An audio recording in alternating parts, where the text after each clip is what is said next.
गुरुजी प्रणाम, कोटि कोटि नमन।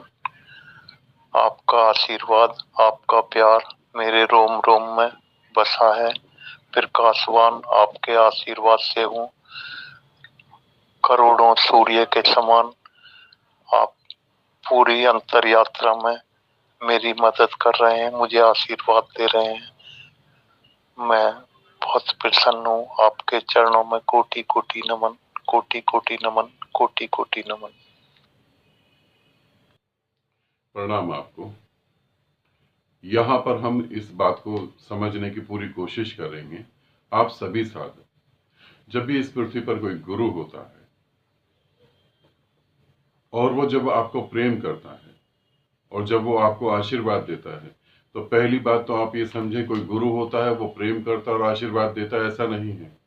इस पृथ्वी पर पहले से ही प्रेम बरस रहा है। इस पृथ्वी पर पहले ही से परमात्मा का आशीर्वाद है।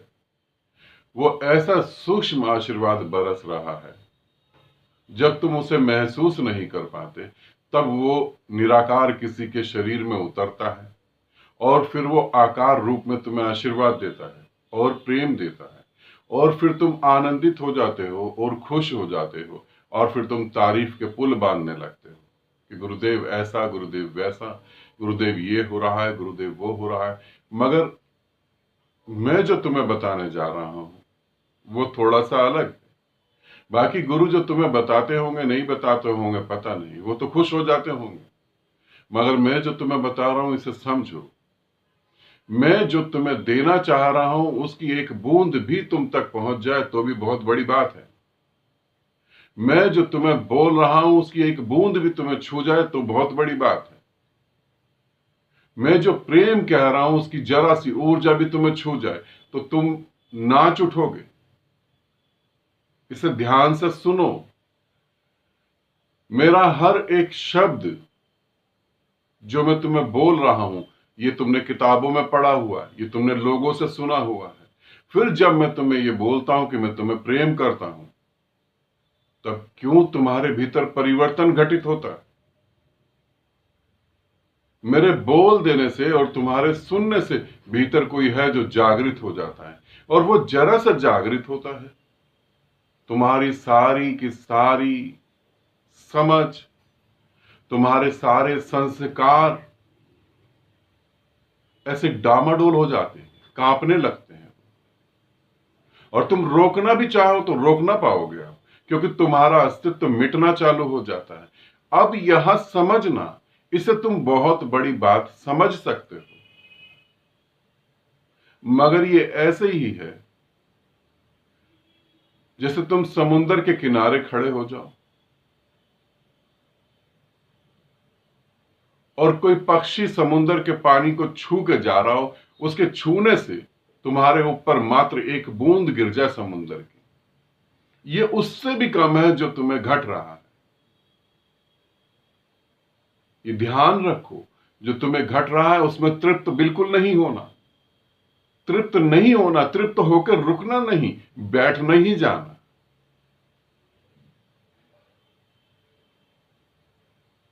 और की मांग रखना। इस नियम को समझो। जब गुरु बोलता है और जो तुम समझते हो सब उल्टा हो जाता है। इस नियम को समझो, अच्छे से समझो और सोचो। भीतरी जगत में, अध्यात्म में कभी भी संतुष्ट नहीं होना, कभी भी संतुष्ट नहीं होना। चलते जाना, चलते जाना, क्योंकि जो खजाने तुम्हें मिल रहे हैं वो खजाने नहीं है अभी।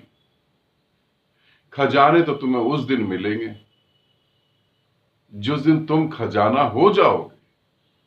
जो तुम्हें मिल रहा है वो परमात्मा नहीं है। चलते जाना, परमात्मा तो उस दिन तुम्हें मिलेगा जिस दिन तुम परमात्मा हो जाओगे। और यदि तुम्हारी यात्रा कहां रुकेगी, इसे ध्यान रखना, तुम्हारी यात्रा कहां रुकेगी? जहां तुम्हारे अंदर अहंकार आएगा वहीं तुम्हारी यात्रा रुक जाएगी। क्योंकि अहंकार को और की जरूरत नहीं होती। जो मिल गया उसे बांटने की इच्छा हो जाती है बड़ी जल्दी। जहां से मिल रहा है उस पर अधिकार करने की इच्छा हो जाती है। इसलिए अहंकारी सदा परमात्मा से चूक जाता है। तुम डूबना और डूबना। और जो मैं शब्द कह रहा हूं ये तुमने सुने हुए हैं, इन शब्दों से तुम्हारे भीतर कोई परिवर्तन नहीं हो रहा। ध्यान रखो, इन शब्दों से परिवर्तन नहीं हो रहा। इन शब्दों के पीछे जो ऊर्जा तुम्हारी आत्मा को जागृत कर रही है, परिवर्तन उससे हो रहा है। क्योंकि ये शब्द तो तुमने कितनी बार सुने, कितनी बार तुमने अपने जीवन में सुना है कि मैं तुमसे बहुत प्यार करता हूं। कितने कितने अलग शरीरों के द्वारा तुमने ये आवाज सुनी है कि मैं तुमसे बहुत प्यार करता हूं। मगर जब तुम मेरे इस शरीर से सुनते हो कि मैं तुम्हें बहुत प्यार करता हूं, तो तुम्हारे भीतर कुछ एक ऐसी चीज जागृत होती है जो इस पृथ्वी की नहीं है। और ये मात्र एक बूंद भी नहीं कहा जा सकता, इसे एक बूंद भी नहीं कहा जा सकता। मेरा कहने का अर्थ इतना ही है, रुको नहीं। एक सागर की बात नहीं कर रहा, अनंत अनंत सागर पड़े हैं तुम्हारी इंतजार में। तुम रुको नहीं, तुम और बढ़ो और बहो। मगर जब अपनी छोटी सी प्यारी सी समझ लेके तुम बीच में खड़े हो जाते,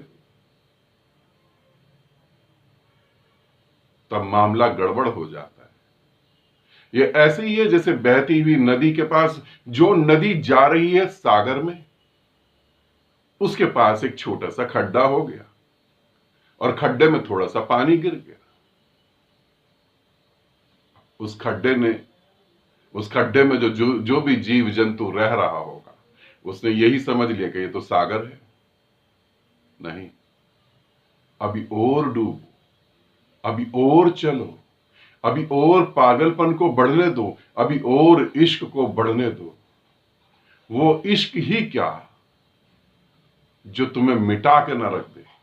ध्यान रखना, यदि तुम इश्क में हो, यदि तुम प्रेम में हो और तब भी तुम बचे हो, तो वो प्रेम नहीं होगा। मैं जो तुम्हें दे रहा हूं, जो मुझसे बह रहा है, उसकी तुम सीमा नहीं समझ सकते।